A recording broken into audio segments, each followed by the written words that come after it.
ہماری امت بھی کسی رہنما اور مسیحا کے انتظار میں ہے کہ وہ آئے اور جہاد کرے اور مسلمانوں کو ان کا کھویا ہوا مقام واپس دلائے، تو کیا ایسا ممکن ہے یا مسلمانوں کو کوئی اور راستہ اختیار کرنا چاہیے؟ مسلمانوں کو ایک ہی راستہ اختیار کرنا چاہیے کہ وہ دین کو خالص کر کے اس کو اپنائیں، اپنی مرضی کا دین نہیں اپنائیں۔ دیکھیے، یہ قرآن مجید کا واضح مضمون ہے کہ دین وہ ہے جو اللہ کو پسند ہے، وہ نہیں جو میری تمنا ہے۔ اس وقت آپ علمی حلقوں میں دیکھیں، جتنی بحثیں ہوتی ہیں اس میں یہ چیز نمایاں ترین چیز ہے کہ میرے خیال میں، میرے مطابق یہ تو بات غلط ہے۔ اور اگر آپ ہمارے عام جو مسلمان ہیں ان کو بھی دیکھیں، قرآن کی یہ بات سمجھ نہیں آتی۔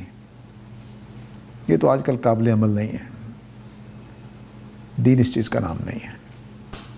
دین اس چیز کا نام ہے کہ اللہ کی بات ہے، بس آپ کو یہ ثابت کرنا ہے کہ اللہ کی بات ہے اور میں نے صحیح سمجھ لیا ہے، بس اس کو اب اپنانا ہے، اب آپ اس کو چھوڑ نہیں سکتے۔ تو یہ روش ہے جو اگر ہم اختیار کر لیں کہ دین کو خالص کریں اور دین کو خالص کر کے اپنا لیں، سیاست میں بھی، سماج میں بھی اور تحریکوں میں بھی۔ پاکستان میں 20 تحریکیں اٹھی ہیں، ایک بھی قرآن کے مطابق نہیں ہے، تو اللہ تعالیٰ کیسے کامیابی دیں گے؟